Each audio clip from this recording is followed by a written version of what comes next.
What's going on, everybody? Welcome into Cash It. I'm Howard Bender, Adam Ronis by my side. Special early episode here of the Cash It podcast due to the fact that obviously it's Thanksgiving this week. We've got 3 football games in the NFL on Thursday, and there's a lot going on here between line movement, point spreads, who's in, who's out, injuries, fantasy football people getting their lineups all set and squared away before the Thursday games, all the movement afterwards. So, Adam, I thought it'd just be best if we stayed honed in on the NFL here today. We'll make our picks against the spread, but just a lot of advice and some thoughts moving forward about the NFL in general. Here in Week 12, there's a lot of stuff going on. Yeah, there really is just so much constant movement, and we're doing this really early here on a Tuesday, so things can change. Doing some more digging on these games. And injuries are a big factor as well. So just going to give a nice kind of summary here, our initial thoughts on these games. Yeah. Actually, we'll lay down what our leans are for the picks. And, again, if there is like some news that really kind of turns the tables on it, well, you can always reach out to us. I'm at RotoBuzzGuy on Twitter. Adam is at Adam Ronis. And you can hit us up and see if we've changed our minds on any of the games here based on some of the recent news that's been going on. So let's just hop right into it here, and let's just because I want to do it from both a betting and a fantasy angle here, because there's a lot of stuff happening. Number one, Adam, I think that big moves here late in the season from teams cutting running backs. Denver cuts Melvin Gordon, and then the Rams turn around and they release Darrell Henderson. So all of a sudden now that's 2 backfields where, for waiver wire purposes in fantasy, it kind of, shakes things up a little bit, but also, people who have been sitting there with Henderson or using Melvin Gordon, or at least trying to. I think this is big movement here in Week 12. Yeah, although I don't think there's like an immediate jump to get someone, at least in the Rams backfield. It's been non-productive this entire season. And I saw people over the last couple of weeks, get Kyren Williams, stash him. I'm like, what running back has been productive in this backfield? They've had a horrendous offensive line the entire year. Yeah. So yes, opportunity matters, but this backfield has not been productive. And do we really think this offense is going to do anything going forward? It doesn't look like Matthew Stafford's going to play this week. He is in concussion protocol. It's 2 straight weeks he's had a concussion. So I don't see him playing. And they go into Kansas City. All right. So, yeah, you're desperate. You want to add Cam Akers, Kyren Williams? Sure. There's no teams on bye in Week 12. You really going to start them? I don't see it. The Denver backfield, Latavius Murray, sure. But I think he's been rostered in a lot of leagues. I would keep an eye on Mike Boone, though, to see if he's activated from IR. That could be a guy that plays a role there. We know Chase Edmonds was placed on IR. I know they have Marlon Mack there, but really, and again, this is Denver's offense, which has been pathetic. They can't put up 20 points on any given week. But Latavius Murray, sure, because he should get a lot of volumes. But I would keep an eye on Mike Boone in deeper formats and add him in case he plays a role there. And as far as Akers and Kyren Williams, again, if you're desperate, but don't add them thinking oh yeah, I got the bet. Really? Okay, Akers had a decent game last week, and it still wasn't great for fantasy. Wait, you're saying that Latavius Murray is not going to be this year's, CJ Anderson? Remember when he shit the bed the entire year, was like a non-factor, and then showed up for the Rams for the last 4 games of the season? Yeah, probably not going to happen. I hate to break it to you. No, come on, man. Not the age of Latavius? Nah. Again, if he's out there, sure. He's okay. He's going to get the volume. But again, we're looking at 2 really horrendous offenses right now. Yeah. Well, that was the thing also, is that, when I was talking to people about it, you always got to remind them that, yes, opportunity's huge. But what are we looking at for Latavius Murray? Are we looking at an average of 15 carries out of the backfield of Denver's offense, and how quickly they've abandoned the run at times? And just it hasn't been great. So there is definite opportunity. And if you're hard up for running backs, I mean, you can make that move for sure. But yeah, I mean, I'm with you on not expecting that these guys lurking are like sudden league winners. I mean, there's a lot of people. There's a lot of desperation out there right now. You know that, right? There's a lot of desperation out there.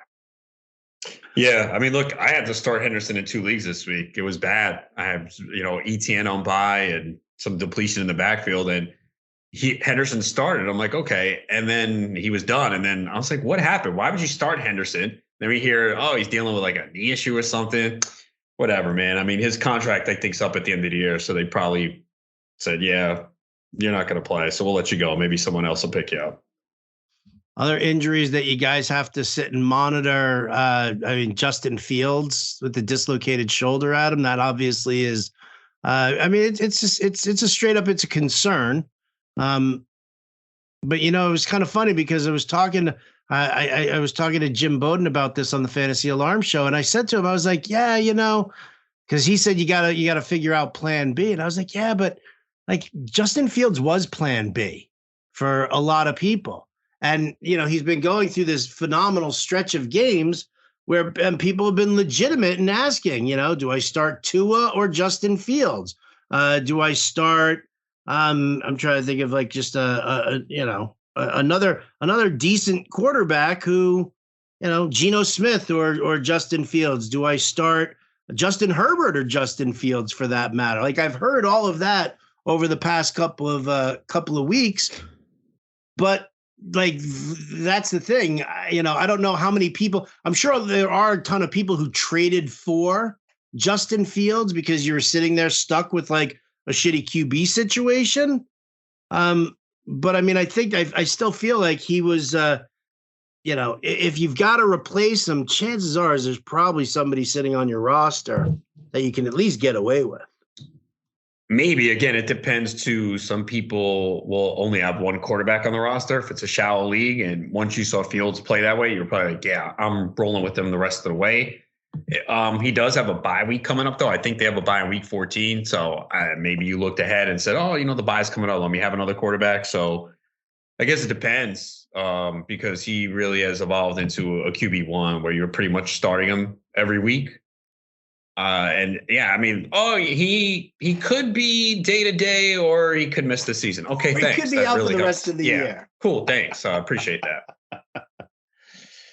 I mean, I kind of, it's funny you say that. Like people like you and me, yeah, we'll grab a quarterback, and then if we need a roster spot, then we'll get rid of the backup. We don't need to sit and play the matchups, but.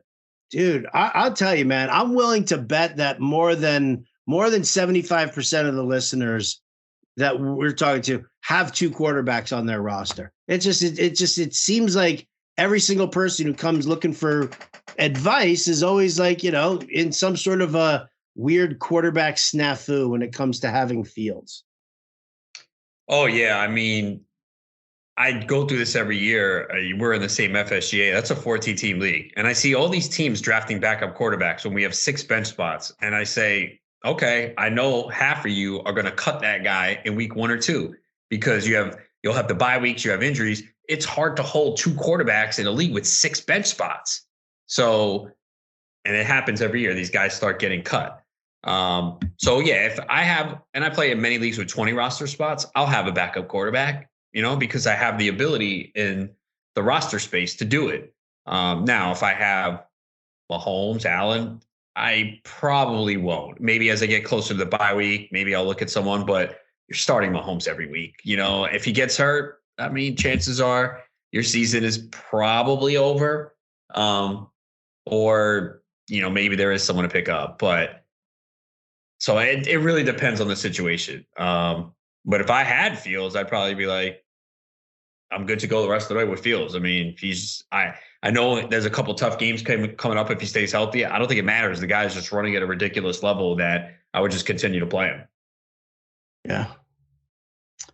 Really? You just continue to play him?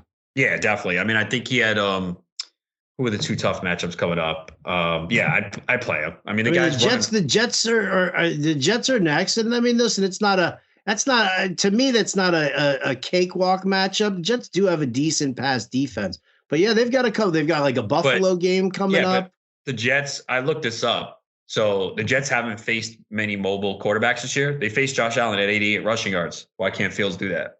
Oh, he can definitely do that. Yeah, so that's why they have. Yeah, they're at the Jets, home to Green Bay, home to Philly, home to Buffalo. So they have two, tough Eagles and Bills back to back. I would probably still start them those weeks. I don't see how I would have them not as a QB1 those weeks, because you start comparing them to the other quarterbacks, the pocket passer quarterbacks that. They have one touchdown and 250. Fields is still going to do better than that, even if he doesn't have a great game. And we've just seen him run every single week and have 15 carries every week. So he did it against Dallas. Like, we consider Dallas one of the top defenses, right? He did it against them. Dallas sucks, dude. Yeah. Okay. Tell that to the Vikings fans. Oh, please. Even you've sat here on this podcast since the day we started up the Cash It podcast again. You've talked about how Minnesota is not a legitimate 8-1 team or wherever they were at that point. So But you still, can't.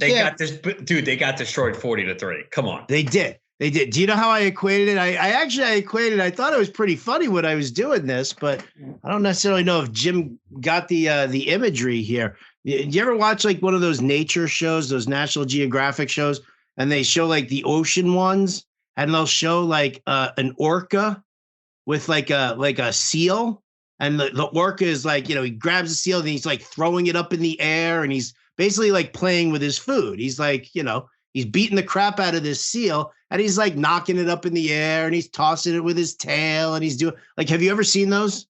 No. You've never seen those. See, I guess that's what it is. You guys need to watch more nature documentaries, man. I'm sorry. I'll stick to porn. Oh, please, dude. Listen, I love porn. I love porn.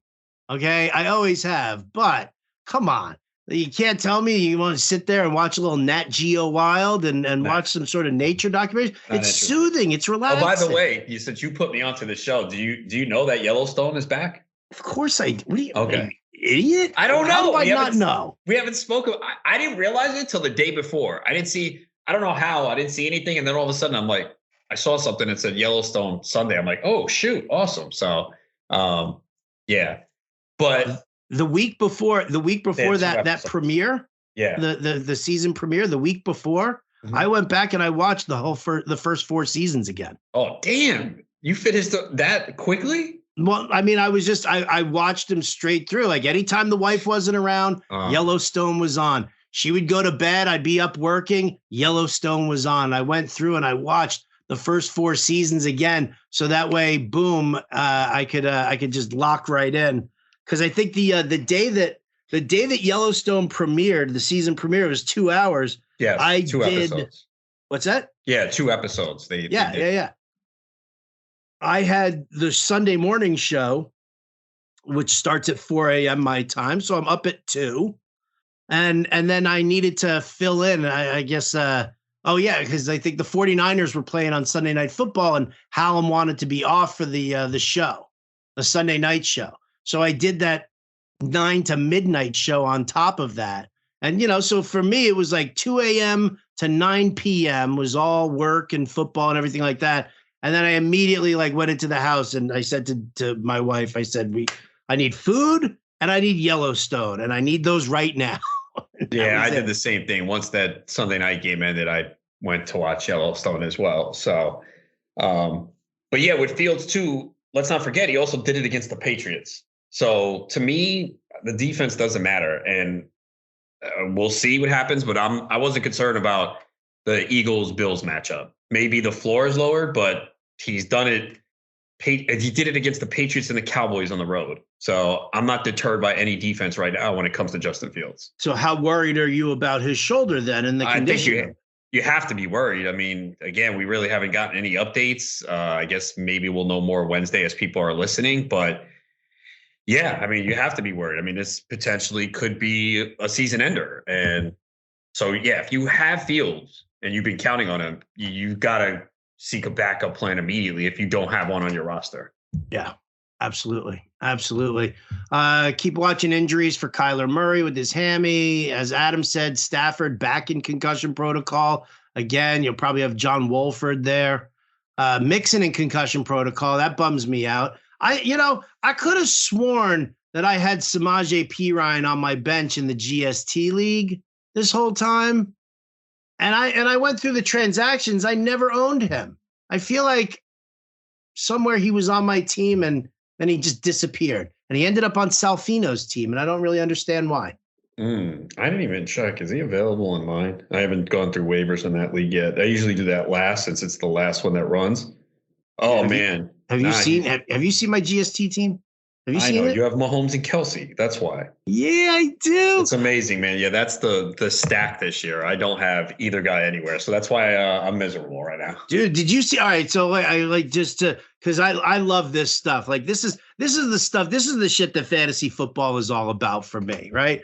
Because I had to like pay my mea culpa on the air and and let everybody know that I'm sorry that I suggested Kadarius Toney and he got hurt. It happened to me also in the exact same boat. So, shit like that happens. But in the GST league, Adam, I was sitting there. I was up, I think, after the Sunday night. So I was getting beaten up throughout the day. My guys were like this colossal disappointment. And I was just, I was like mixing with the concussion. I was like, oh shit, that's not going to be good. And Gallup didn't do anything, and Curtis Samuel, he got into the end zone, but he didn't really have that great of a day. So my team was like, and I lost Kyle Pitts to IR, but whatever, dude. That's fucking addition by subtraction at this point in time. So that game is I'm having that game, and Joe DeGalbo is who I'm playing, Cup of Joe, and I'm looking at his team. The last time I checked, he was number 1 in the NFFC Silver Bullet contest, which is really, a single entry, $1,000 entry. I think they sent an email. Did they send an email on Tuesday? Did I get it today, Tuesday or Wednesday? I don't know. He was number 1 the last I saw. Oh, good for him. Yeah, he's a very good high stakes player. That'll at least soften the blow a little bit because he's sitting there, right? And Aaron Rodgers with 25 points from Thursday night. Olave had 20 plus points. T. Higgins, he had Tony Pollard. Harrison Butker had 14 points for him.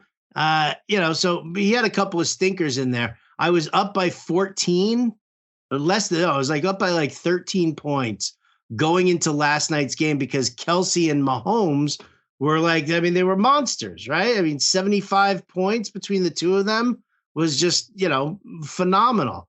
And he had Rondell Moore and the 49ers D. And I was like, oh, I'm done. The way Moore has been getting targeted left and right, I was like, this is just going to be it's just like going to be like a slow death. And I'm sitting there and all I'm doing is I'm watching the total points in the league because I know that I'm scoring a ton of points. I just know that I'm going to lose. So I want to know where am I going to end up with the total points because I'm obviously going to be like 4th place based on record. Well, sure as shit, Rondell Moore hurts his groin, puts up a 0 for him. The 49ers defense only gets 11 points for him, and I come away with it with the victory. And now I'm not just the points leader, but I'm also tied for the best record in this league as well. And I'm pretty happy about that, Adam. You should be. We only got a couple weeks left, so you can lock up some guaranteed money potentially. That's what I'm hoping for. Do you need my Venmo? Oh, you just I just fucking jinxed myself. You did, bro. Oh man. Kelsey is limping off the field. Oh, no, don't say that. Mahomes holding his arm. It does not look good. You know what? Up yours, you already ruined me in Survivor. I was going to take the Saints, and you were like, take the Giants. Dude, first of all, I said it's all your fault. It's all your fault, Ab. You made me take the Giants. Look, they were all risky picks, bro. We talked about it. It was Packers, Giants, and Saints. Dude, I had to try and like explain this to my wife, also, who's a diehard Giants fan, who said, "Why would you put it on the Giants?" And I was like, I'm like, Saints offensive line, half of them are out injured, and there's no secondary there, and Stafford's back, and he's not concussed anymore. And I was like, so I don't really know, and I didn't want to take the other team because it was in a road game, and yeah, trying to explain that was just like a nightmare, dude, like a nightmare. Just brutal loss for the Giants. Yeah, I mean, I think this is the beginning of the downfall for the Giants. They've played very well, but we know they've overachieved. We know they're not as good as their record is. And now this schedule gets awfully difficult. They got a short week in Dallas. They have to play Washington, Philly, Washington again, Eagles again, Minnesota, the Colts. I mean, this is a brutal stretch for the Giants. They've had injuries. That offensive line looked shaky this week against Dallas. Wan'Dale Robinson tore ACL out for the year.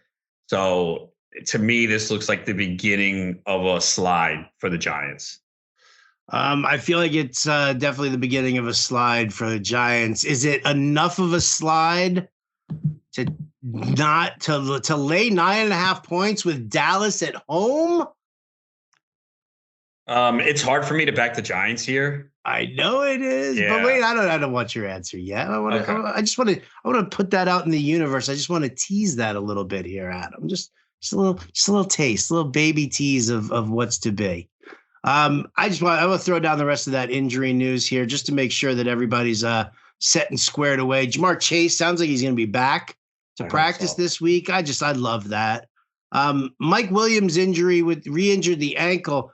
They're saying that it's not that serious. I didn't think it seemed that serious, but obviously, I'm not Mike Williams' ankle. What do you think? Does he come back and play? Because this is actually a really, really tasty matchup for the Chargers this week if Mike Williams is back. I mean, come on, Arizona? My guess is he doesn't play. Really? Yeah, it's a high ankle, man. And then you hurt it again. I don't know, man. It kind of bums me. Now you're bumming me out. Sorry, I'm just being honest. Are you though? Are you being honest? Yeah. I don't want you to be honest. I love watching Mike Williams play. I don't have him in Marine Jeff, but I do have him in best ball. So I would love to see him play. I mean, guy's fun receiver to watch. He definitely is a fun receiver. Oh my God, that catch that he re-injured himself on. Did you see that catch? How sick was that catch? Yeah, he's really good, man. It's just I just wish he could stay healthy, man. But he's such a big receiver, and he often lands hard on his body. Yeah, well, that was exactly what it was. Just an absolute sick little toe tap double drop. A double toe tap drop in there was just so good, so good. You talking about the Giants wide receivers? Wan'Dale Robinson torn ACL. I don't even know what they use for wide receivers now. I mean, are we back to like the Richie James nonsense? Is Kenny Golladay going to actually be a thing? Nah, I think Slayton's the only guy you play there. That's it. Yeah, probably. Kadarius Toney experiment that was short-lived and such a waste. Yeah, that sucked. I had him in my home league, played him. I've been waiting like all season. I'm like, all right, this is the week I can get him in. I didn't have him in the week before, and gets hurt. Nice donut. Thank you. Yeah. And then at the tight end position, like you said, Kyle Pitts, torn MCL. Sounds like surgery's coming. I got to be honest with you, man. I feel like it's addition by subtraction.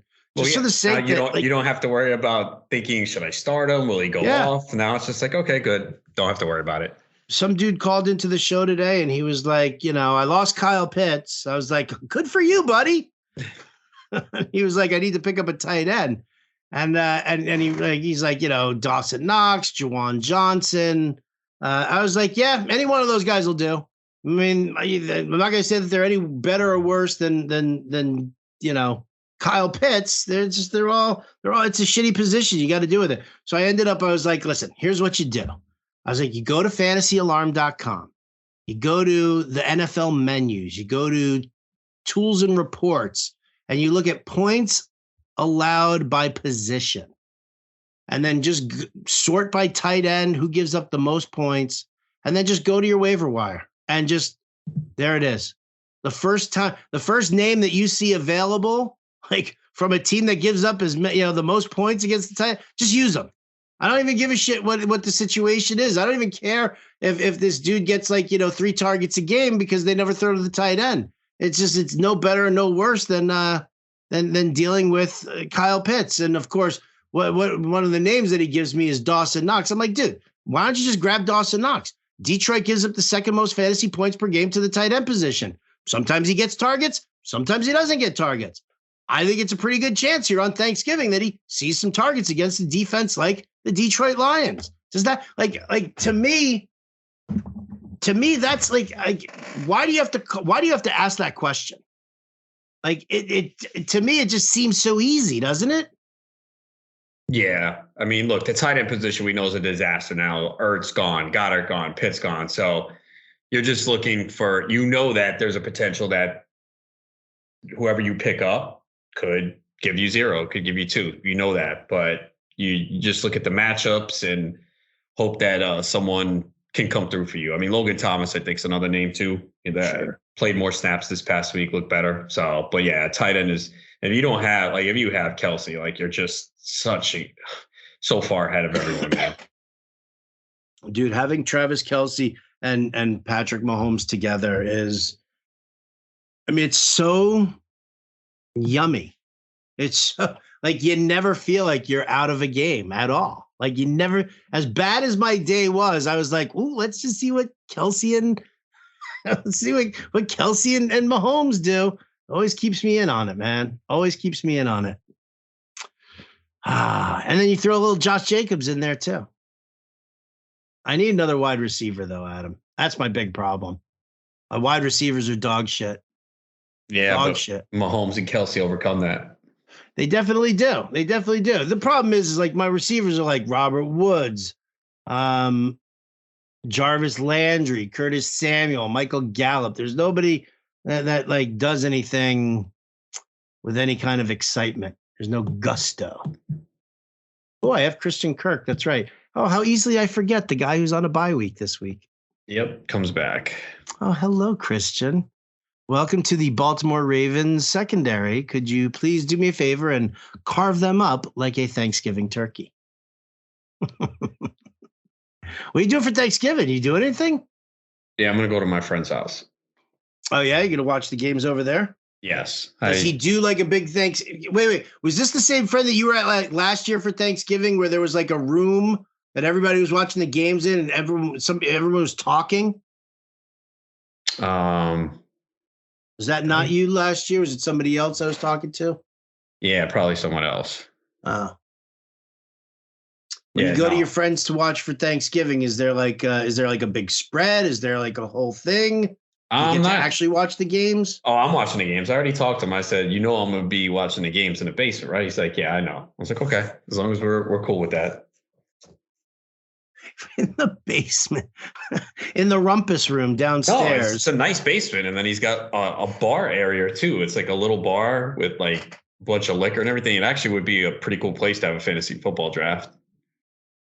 So do you just do you grab your plate from upstairs and just bring it down there and watch the games, or does somebody serve you? Do they know who you are? Do they know who Adam Ronis is? Yeah, I mean, look, the Giants, Cowboys play 4:30, so that's where I'll be. So it depends what time the food is. Maybe during a commercial, I'll go get a plate. But I mean, come on, man. They know I'm a Cowboys fan. I'm watching that game. Yeah, I'm so excited to have my wife by my side for 3 hours. She's watching this miserable fucking Giants team. How they broke our hearts, and stole all our money.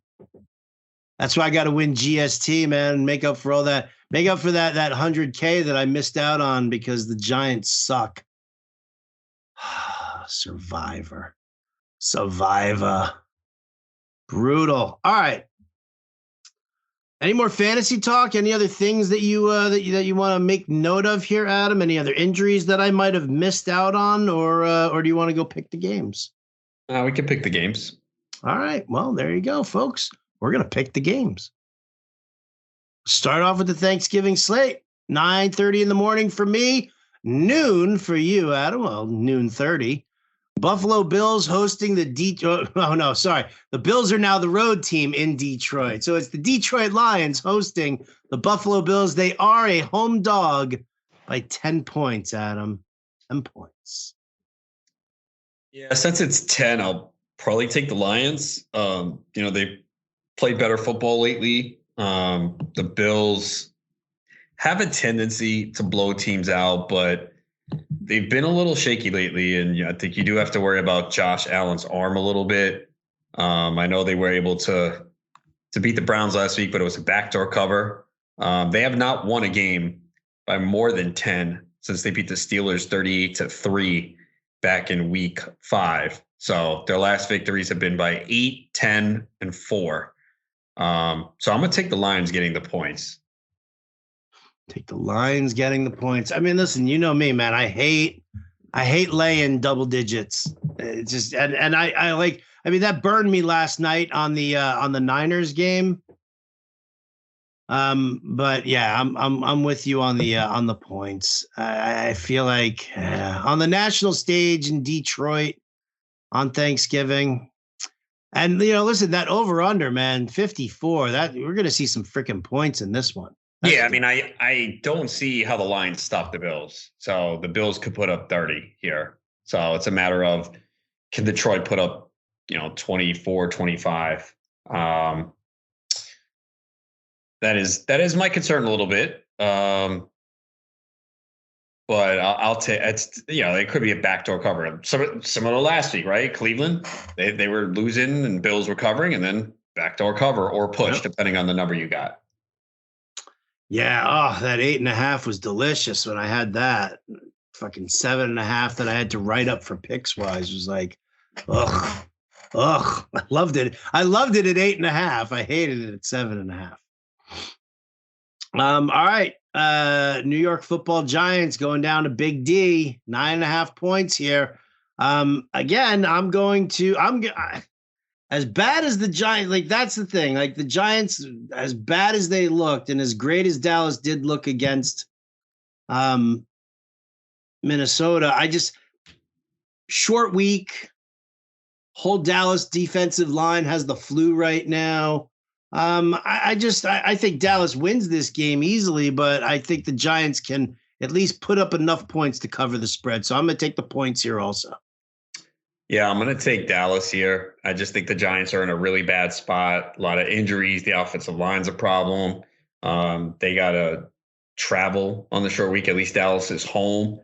And Dallas, in their last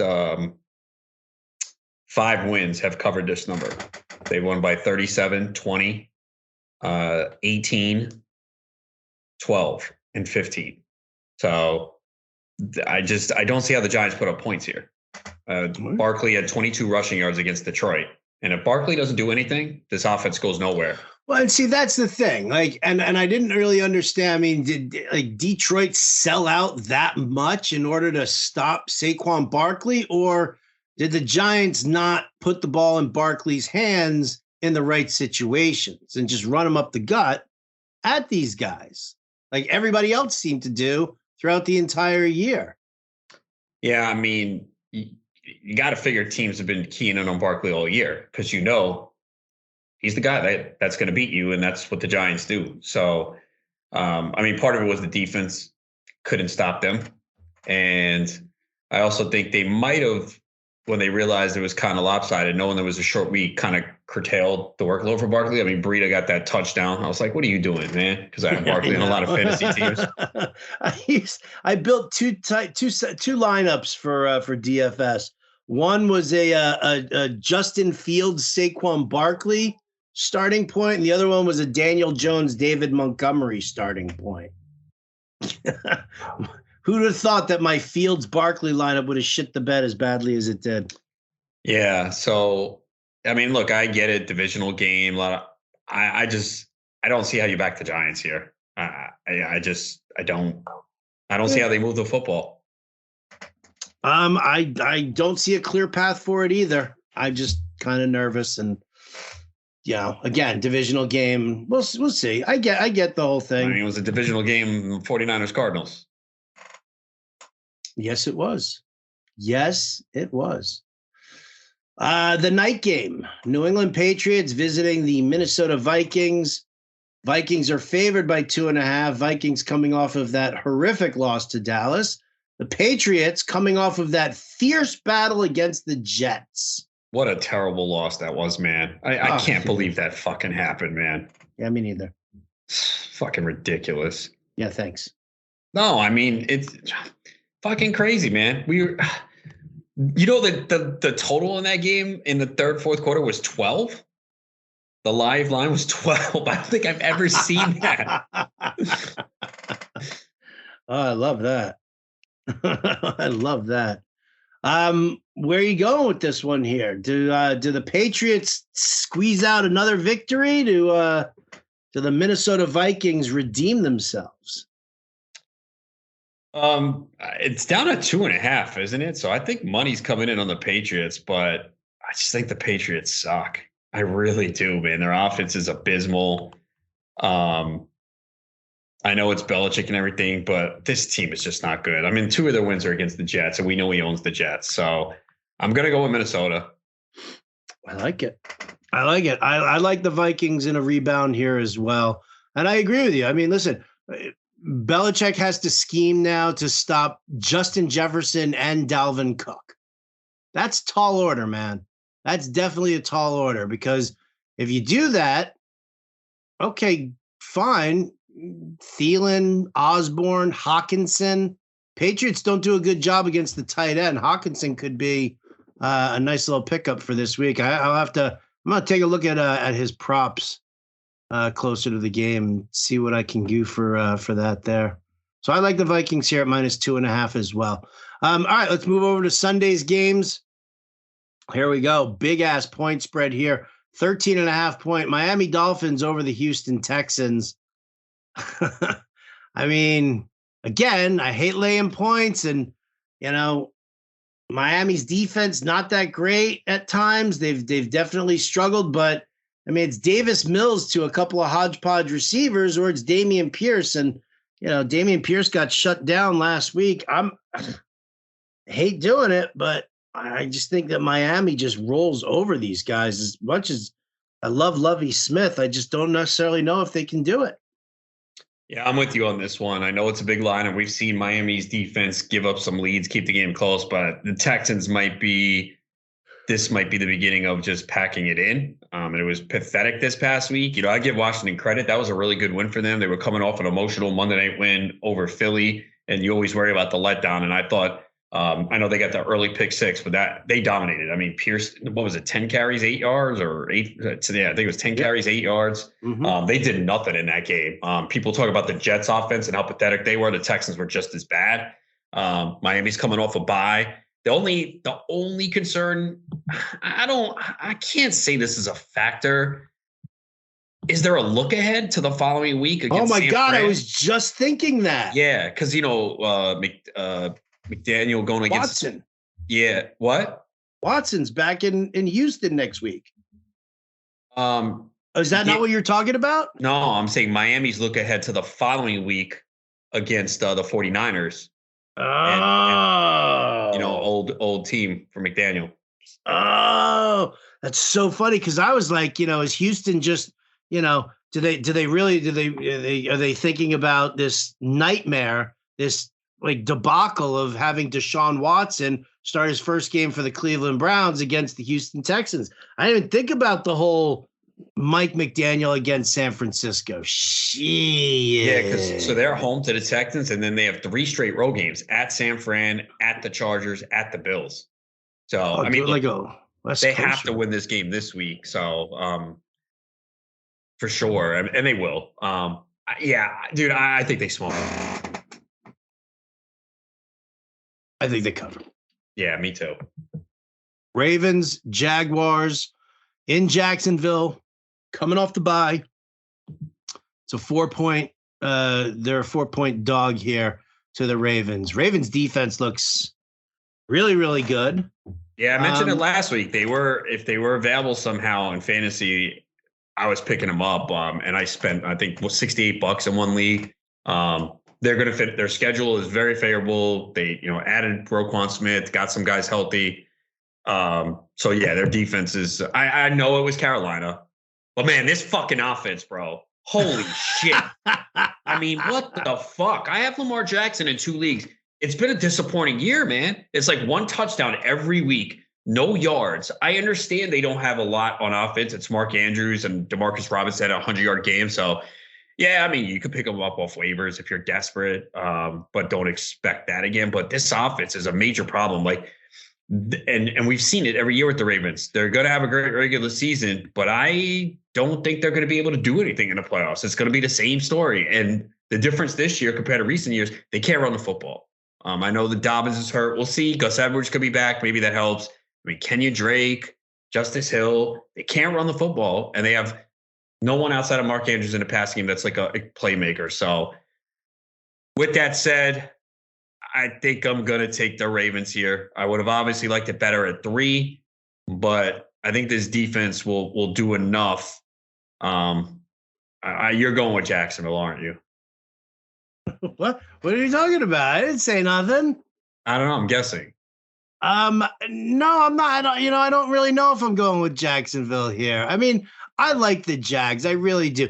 I think the Ravens defense, though, is just really, really solid. That Trevor Lawrence is throwing a stupid pick in the red zone this week. Oh, easily, dude. Easily. You know what? Let me write that down. Trevor Lawrence, stupid pick. And let me see what that number is this week. Yeah. It's so funny for Lamar Jackson. I guess I just kind of looked at the game log here. Like, I didn't realize that, or at the time, I wasn't realizing that the Ravens, for their first 4 games, they played the AFC East. They've actually played one of the more difficult schedules. They went. I mean, the Jets to open the season, yeah. Miami, New England, and Buffalo. Yeah, and they absolutely destroyed. He killed it in the first 3 weeks. Then he struggled in the game against Buffalo. Right, 144 yards. I think that was bad weather in that game. Yeah, I do too. It was, a home game. I believe there was rain involved because that was a game. Yeah, that was the game that we were all like, oh my God, this is going to smash. The Ravens defense is weak, but look at the points they're all putting up. Lamar Jackson had 10 touchdowns to 2 interceptions in the first 3 weeks of the season. And then that Buffalo game happened. And it's just been shit ever since. Yeah, and it's not like he's faced top defenses like Cleveland. They're terrible. He had 120 passing yards. I know Tampa's not what it was last year. Carolina, bro, coming off the bye. And I know Carolina actually has some pieces on the defensive line, and they have a good secondary. But you knew their offense wasn't moving the football. You're going to get numbers. 209 passing yards and just 31 rushing yards, too. Like, it's been terrible. It's been a disastrous season and the problem with Lamar Jackson in fantasy is you got to play him. I mean, unless you have Fields or Tua, you pretty much have to play him. Like, I know it's ugly, but you're like, all right, well, one of these weeks he's going to have a big week, but he's underachieved in a major way because after the first 3 weeks, you were like, oh, I got Lamar, man, this is going to be great contract. Oh, he's betting on himself. This is going to be. He had two 100-yard rushing games in the first 3 weeks.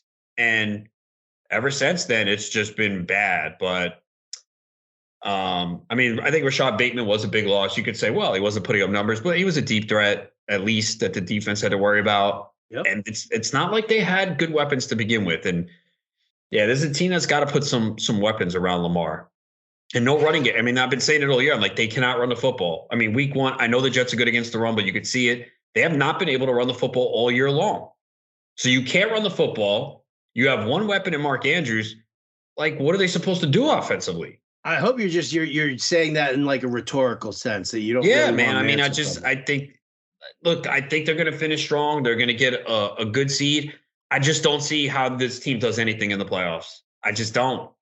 I mean, as much as I've shitted on Tennessee, and I've been dead wrong on that, and Mike Vrabel is a hell of a fucking coach, man. I don't think I think smart football player, people give him credit, but the job he has done with this team this year has been amazing. Amazing. And if Baltimore faced Tennessee in the playoffs, I think I would have to take Tennessee. And I can't believe I'm saying that. And and they have even less weapons and a worse quarterback, but they find ways to win. So I just think the Ravens are going to be in trouble once they get to the postseason. I can agree with that statement. I can. Because we've seen better versions of this team not make it. Why is it going to change this year? And unless you say, well, the rest of the league is down. Even Miami, Baltimore, I would take Miami. I know Miami beat them and they needed that 28-point fourth quarter. If Miami faces Baltimore in the playoffs, I'm taking Miami. Yeah, I would side with that. That being said, I am going to take the Jaguars now. Okay. I'm going to take the Jaguars. I'm kind of torn on it. I lean Baltimore, but I can easily see this could be a field goal game. I mean, I just feel Lawrence is going to throw like a back-breaking pick, though, that maybe gets Baltimore to cover. Well, maybe it's I did this for the Bears Falcons game, and I didn't really like make a big deal out of it. I don't remember whether it was here on the podcast or whether I said it on Fantasy Alarm on Sirius XM, but I said that the Bears Falcons game, it was Falcons -3, and I said this game has all the earmarks of being because the over under was like 50 and a half. I said this game has all the earmarks of being a 24-24 game, and then the Falcons kick the field goal.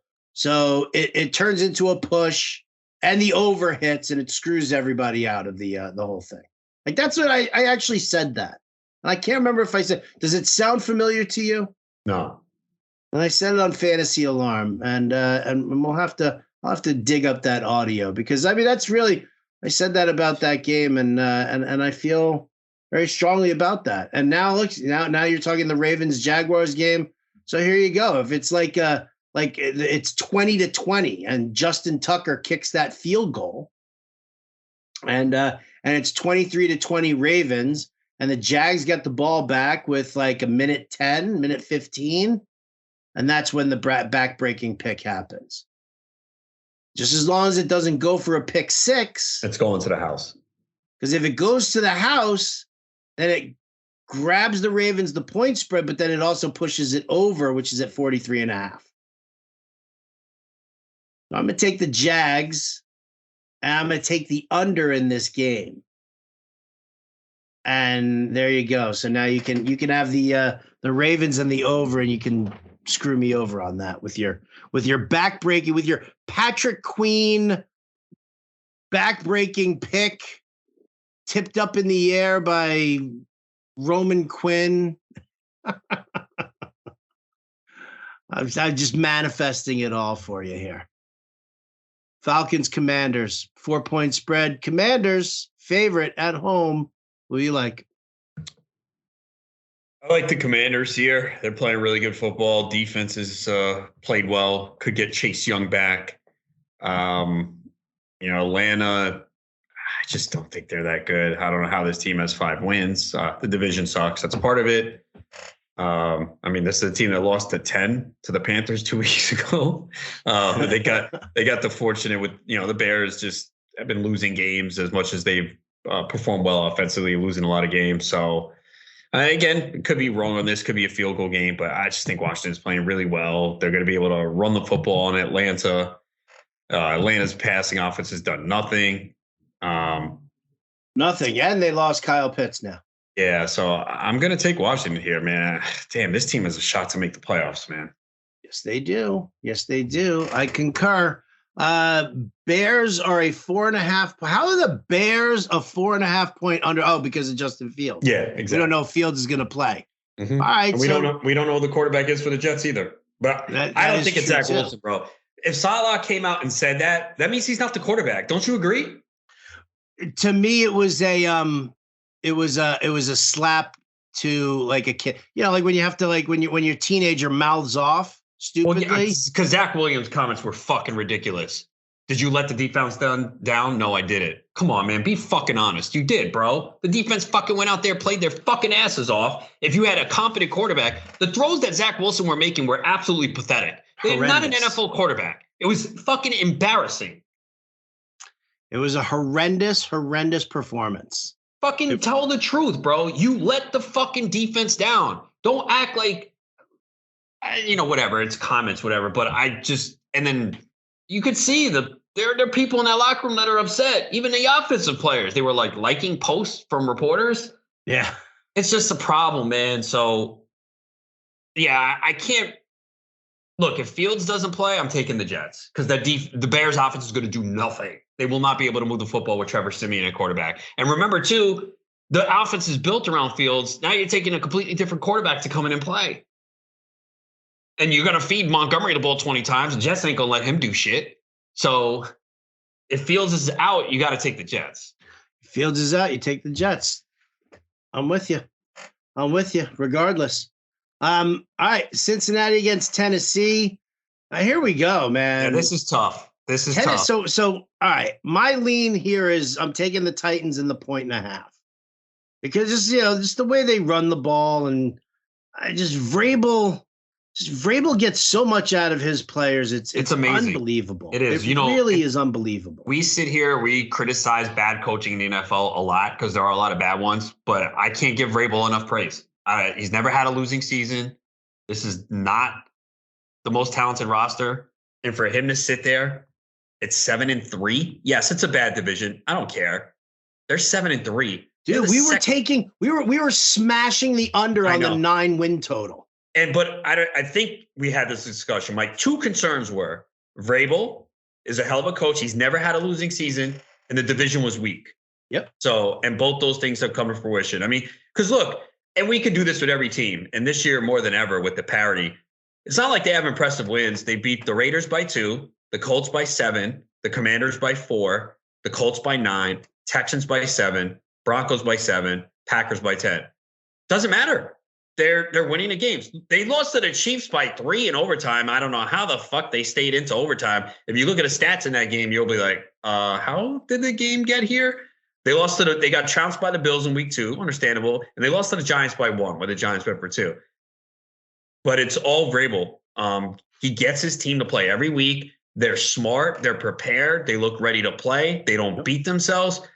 Now they do have some tough games coming up. Bengals, Eagles, Jags, Chargers, Texans, Cowboys, Jags. And the Cowboys are in such a bad spot for that game. The Cowboys play the Eagles on Christmas Eve, and then they got to play it Thursday in Tennessee. So if you want to bet a look ahead now, take Tennessee because Dallas is going to be like emotionally drained or whatever. That is such a bad spot for Dallas. You play the Eagles on Saturday or Christmas Eve, and then you got to go play the Titans on a Thursday night. But yeah, I'm going to take the Bengals. I don't feel good, man. I might switch to Tennessee. I might switch. It's like, how can I bet against Vrabel? But this is a really important game more so for the Bengals, though. I mean, Titans locked up the division. They are playing for seeding, obviously. I don't think they're they're not going to get the 1 seed unless Kansas City falls off because they already lost to them. But Kansas. Look at Kansas City's schedule coming up. Oh, dude, they already beat the Chargers twice. I tweeted this out the other night. I'm like, it's so funny. Everyone tried to hand this division to every other team except Kansas City, and Kansas City's like 3 up on the Chargers, who they beat twice. Like, it's over. Yeah, it is. It 100% is. Remember, it was the AFC West. The Wild Wild West can be amazing. Meanwhile, the Raiders are trash. Denver's disgusting. The Chargers have been dealing with injuries the whole time. Kansas City's just been like, yep, here we are. Just doing Wait a second. I knew it was bad, but I didn't realize this. Do you know who has scored the fewest points in the NFL this year? What team has scored the fewest points in the NFL? Denver. Yeah. Dude, Denver's averaging like 14.5 points per game, and they give up 16 points per game. I don't know. You probably saw this stat this week that if Denver had scored 19 points every game in regulation, they would be 9-1. Yeah. I mean, I knew it was bad, but I didn't realize they had the fewest points in the NFL. I thought the Texans would be less. I know the Texans have played 1 less game. So, they haven't. They've each played 10. Every fucking Denver game is garbage. I knew it was bad. But if you had asked me who scored the fewest points in the NFL, I wouldn't have said Denver. And I knew it was bad. Holy shit. 147? Holy shit. Yeah, you know what? You know why I fucking knew it? Because trade. I have a bunch of best balls with Denver stacks in them. And guess what those best ball teams are doing right now? Trash. Garbage. I was on Sutton. I have Dulcich in leagues. I picked him up. But yeah, Wilson, I think I only took Wilson in the Rasball. I don't think I took him anywhere else. But I got Wilson. I had a ton of Javonte Williams. That was a good pick. That was injury, so I can't. Yeah. But the rest, this offense is just, my goodness, it's terrible. Embarrassing. It isn't. Honestly, this might be one of the worst situations I've seen. I mean, and I said it back in week 3 or week 4. I'm like, the Denver defense has to be exasperated. They're going out here playing fucking great. I mean, one of their wins was 11-10 against San Francisco. Yeah. Their defense has been phenomenal, but I wonder, like, when is it gonna just like implode? I mean, it kind of has already, but like, is there a point where the Denver defense just gets worn out, or just? I mean, they kind of did in overtime. Davante Adams was wide open, but I'm just saying, like, there was nobody even remotely near him on that. Yeah, I was like, yo, what the fuck? So I was going against Adams on a couple leagues. I'm like, okay, thanks, guys. But oh man, this is just a disaster, man. Just a disaster for Denver. Yeah, horrible.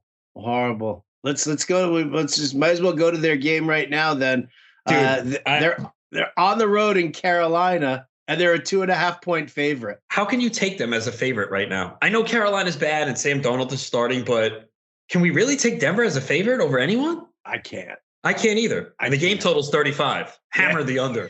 I tell you, this game's 9-6. What is the Denver team total? I'm so upset at myself. I started thinking about this week and I said, why haven't I been betting the Denver under total every week? Oh my God. I was just talking to a buddy of mine. I was like, why are we not betting number of punts in a Denver game?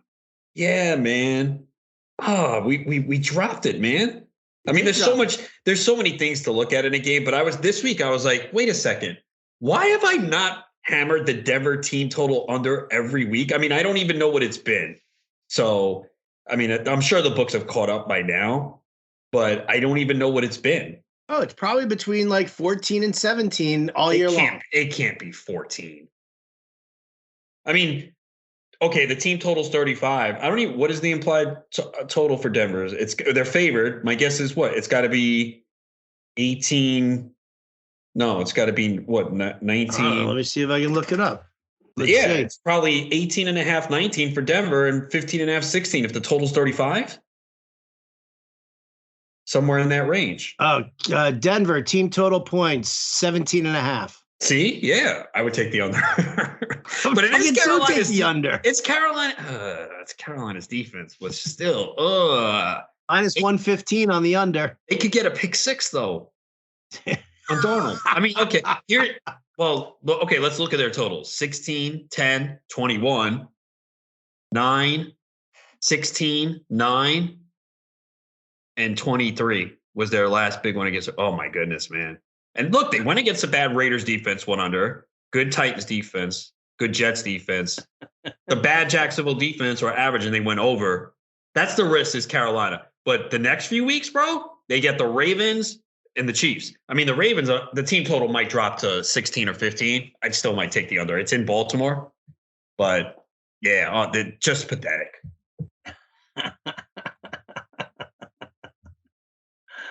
Oh shit. All right, so we're both on Carolina plus the points in a horrible fashion. I would not bet my money on it though. Tampa Bay traveling to Cleveland. Tampa Bay is a road favorite here by 3 points. I find that very interesting. I mean, it's the last game for Jacoby Brissett.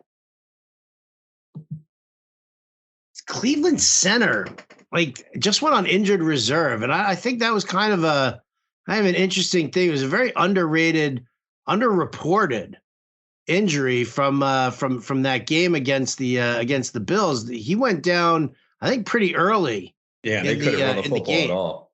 What's that? And they couldn't run the football at all. Nick Chubb had like one of his worst games. Yeah, couldn't run the football at all. So Maybe that's why we got Tampa Bay as a favorite here. Which way do you lean on this one? Tampa. Cleveland is just, they have not shown up in a couple spots recently. The game in Miami was embarrassing. Yep. Tampa's coming off a bye. I think they're starting to figure some things out. So I got to take them. It's hard. I get it. Cleveland's a home dog, but what has Cleveland shown us the last few weeks? I mean, the one good game they had was the Bengals. For some reason, I guess they own them, divisional game. But, I mean, they've lost by 8. They've lost by 22. 3 against Baltimore, divisional game. 23 to the Patriots. So unless you think this could be a 3-point game, I got to take Tampa here. Yeah, I have to take Tampa as well. As much as I love Cleveland with that 3-point, no, I can't do it. Their defense not strong. Brady coming off of a bye week. I think, what is he, 13-6 coming off of a bye week? His last 19. Yeah, but what is his record coming off a bye while he's divorced? Well, we're good. This will be the first. This will be the first, so we'll have to see. But yeah, I'll take Tampa. I'll lay the points. Seattle hosting the Raiders. Seattle favored by 3.5. I'm just going to lock in Seattle on this one. And the Raiders they suck. And I get it. Seattle's, pass defense, not really that strong. It could be a bit of a track meet of a game. I kind of like this game for some DFS purposes here. But I just think that Seattle's just got, they both have really good weapons in the ground game. Jacobs versus Kenneth Walker. That's going to be a nice matchup. So then it's Derek Carr and Devontae Adams versus Geno Smith and Tyler Lockett and DK Metcalf. So I think that's kind of why I'm giving the edge to Seattle. I think it'll be a close game. Obviously, laying the extra hook doesn't make me feel good, but I'm still going to stay on Seattle. Yeah, I lean that way too. Pete Carroll versus Josh McDaniels. Oh, yeah, Pete Carroll over Josh McDaniels. I'll take it. Chargers. Ooh. 4.5-point favorite on the road against Arizona. We don't know who's quarterbacking Arizona. Let's say this. What if Kyler Murray is under center for the Arizona Cardinals? If that gets confirmed, do you think this goes down to 3.5? Maybe. I honestly don't think he makes that much of a difference right now with the way he has played and the hammy issue. We also some injuries for the Cardinals, a receiver, Rondell Moore getting an MRI. No, not Moore. Moore's got the groin. Oh, no, Greg Dortch is getting the MRI on his thumb. Dortch is getting the MRI on the thumb, and Rondell Moore dealing with a groin, which I saw right away. That first play, you could see him limping. And I think Hollywood Brown does return this week, though. It sounded like he was close, so I think he plays this week. I know you don't like the Chargers as a favorite, but this Cardinal team is pathetic, man. This Cardinals defense is terrible, dude. It's terrible. I know you don't watch the Hard Knocks thing, but they do it in season 1 with the Cardinals. I don't know if I mentioned this week, but Budda Baker, man, I love that fucking guy. He cares. He's passionate. He had an ankle injury last week that they ruled him out. He fucking played. That guy fucking cares. He was in the locker room after one of the games, like in tears, like, I fucking can't stand this shit. I hate losing. Like, I love guys like that. I think so. I have so much respect for him. I don't have respect for much of this team. You can see Kyler Murray's just doesn't seem like a leader. Kingsbury doesn't seem like a leader. I'm like, the Cardinals must hate that they're doing this in-season shit because they're going to get exposed pretty bad here. Yeah. But yeah, I'm going to take the Chargers here. I really wish they would have won that game. They needed that win. They always play the Chiefs well. We were both on the Chargers getting the points and it covered. But again, this Chargers team should be better. I know they have a lot of injuries. They need this win desperately. I'm going to take them. It's also because I just feel like the Cardinals are kind of falling apart. I agree with you 100%. I can throw the Jim Bowden verbal retweet at you right there for that one here. 49ers hosting the Saints. 9.5 points they're given. And after last night, I'm like, really? Do I have to deal with that? I'll tell you what. The 49ers with McCaffrey and Mitchell in the backfield And then what we saw against Arizona's pass defense definitely blows. But you know what? The Saints don't have a fucking pass defense right now. They don't have anybody in their secondary. Yeah, everyone's injured. Everyone's hurt. Cam Jordan sat out the first game of his career last week. Debo, Ayuk, and Kittle. I mean, that you want to talk about an offense that has the balance needed. Like they'll fucking come at you every which way. And I just don't know if the Saints have the wherewithal to take it. You take Alvin Kamara out of that game, I'll force Andy Dalton to try and beat me on the regular. Yeah, I was saying, I said it a couple weeks ago and I tweeted it again last night. To me, the 49ers should put up 30 points every week. This is an insane offense. They have so many different ways to beat you. And I saw someone was anointing the 49ers. Someone's like, oh, relax. They're 6-4 and they've beaten the Cardinals, Chargers, and Rams. It ain't about that, man. So sometimes you have to watch a team and you see it. And I've said this as a Cowboys fan, I don't want to play this team in the playoffs. I just don't. I hope they get knocked off. I hope they can avoid them. They're scary. And the odds say it in Vegas. The Eagles are the favorite in the NFC. The 49ers are second. And they were last week before this game.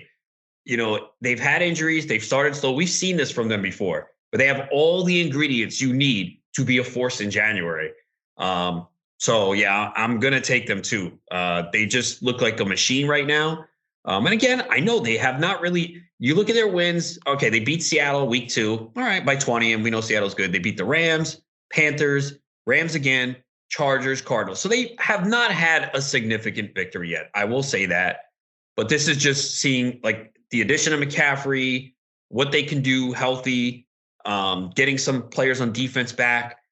I think this team is ready to take off. And if you look at their schedule, they might only lose one game the rest of the way. Saints, Dolphins at home, could lose that. Bucks at home, maybe they lose that. At Seattle, home to Washington. At Vegas, home to the Cardinals. They're not losing more than one game. They might lose to the Dolphins or Bucks, maybe in Seattle, but this team is going to finish strong. You know what? What are their odds to win a division? Because they're tied with Seattle right now, right? I would take that. Let me see. You think they're favored? I'm going to look it up. What would be your guess? San Francisco favored to win that division? Yeah. I mean, they've already beaten Seattle. Oh, yeah. I definitely think they're favored to win the division. They have to be because they've already beaten Seattle and they play them again.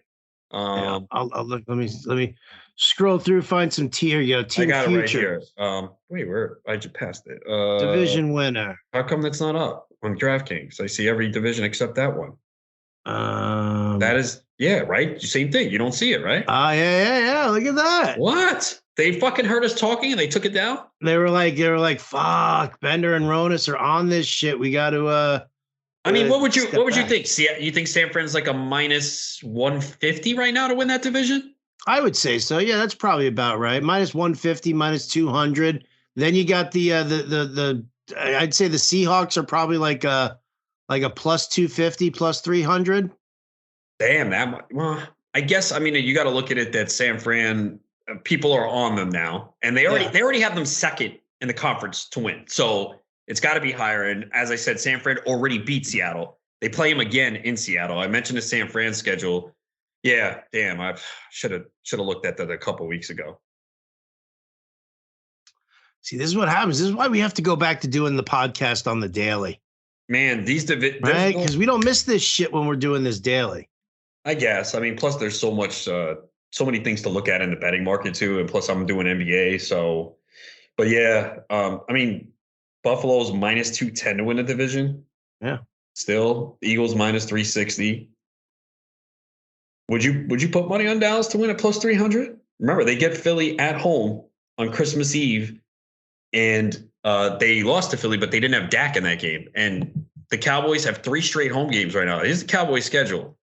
Giants at home, Colts at home, Texans at home, at Jacksonville, home to Philly, at Tennessee, at Washington. I would definitely sprinkle a little something on a plus 300 for that. Yeah, I think so too. I won't do it because it's my team, and as soon as I do it, they hit. You know what? I'll do it for you.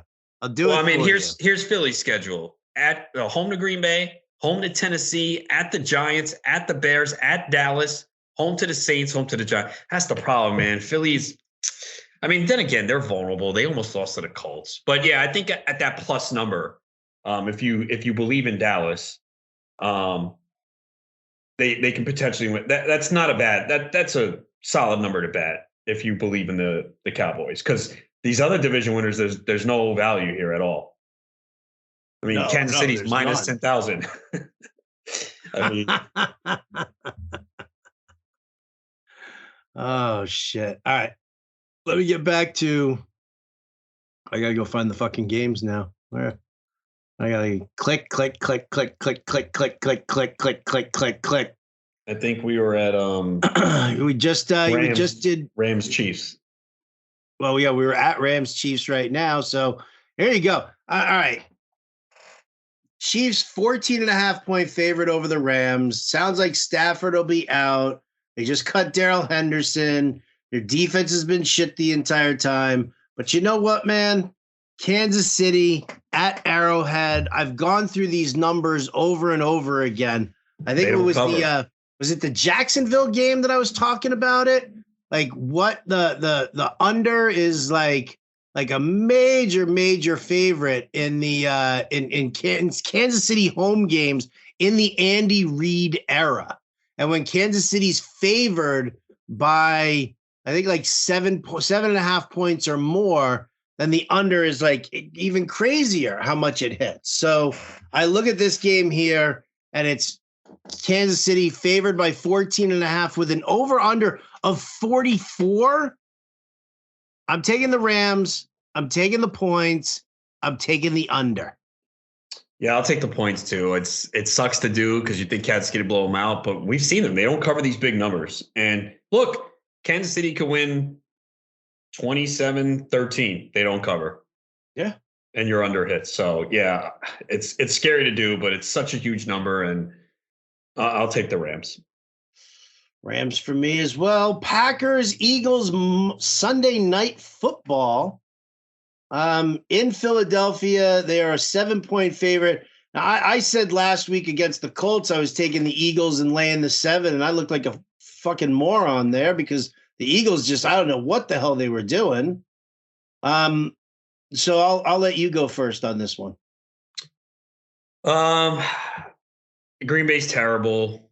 Terrible. But I'm going to take them covering. I mean, the one thing they can do is run the football, and that's been the weakness for Philadelphia right now. I know they gave up runs to Taylor early and then kind of locked it down, but I mean, they just brought it. I mean, Ndamukong Suh and Linval Joseph. They're still missing Jordan Davis though, which is a big loss. Yes. It's hard for me to back Green Bay.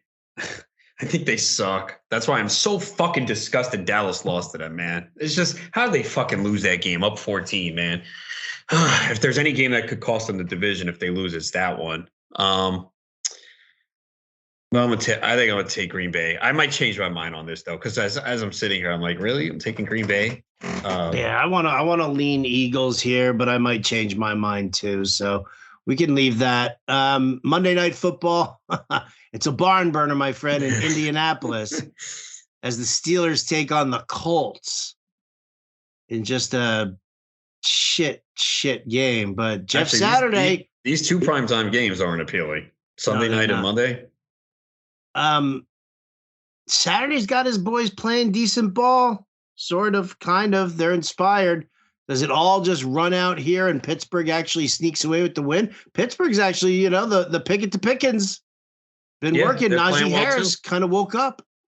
Yeah, I mean, Najee benefited from Jaylen Warren going out. And that's going to be good for him. We'll see. I think Warren early in the week is questionable, but, Harris did catch 4 passes for 26 yards where it looked like he might not be involved as much in the passing game. I wish this line was 3 so I could take Pittsburgh. I don't know if it'll move to 3. I think I'm going to take Pittsburgh, though. I don't mind taking the Steelers. I definitely don't mind taking the Steelers. I think they're going to play they've played one of the most difficult schedules in the NFL. I think they're going to play better down the stretch. They got TJ Watt back, Minka Fitzpatrick. So, yeah, I think I'm going to take the Steelers here. I'm going to take the Steelers. I'm as well. Yep. I'm in it. All right. Well, there you go, man. A nice little run back and forth here through these games. Now, again, folks, just keep in mind that it's Tuesday night that we're recording, and there's obviously going to be some news and notes. It's going to creep on out between now and these games starting. But you've got our early leans. We've told you basically which games that we are seem least confident in, and we'll go from there. But I want to wish everybody out there a very happy Thanksgiving. I hope that you all enjoy the games.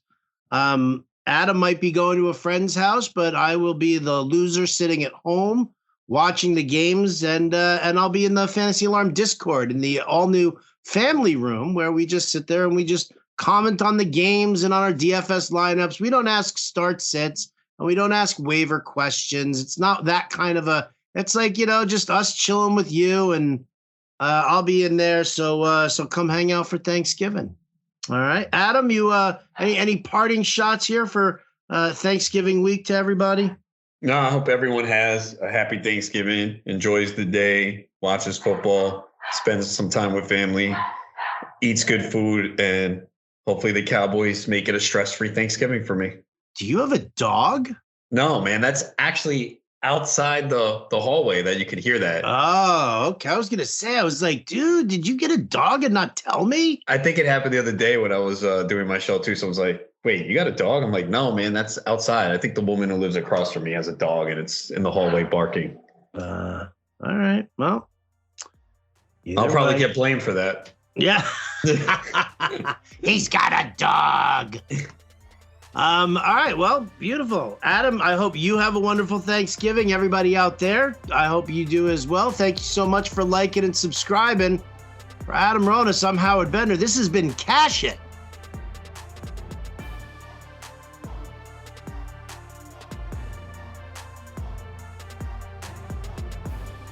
We'll catch you next time.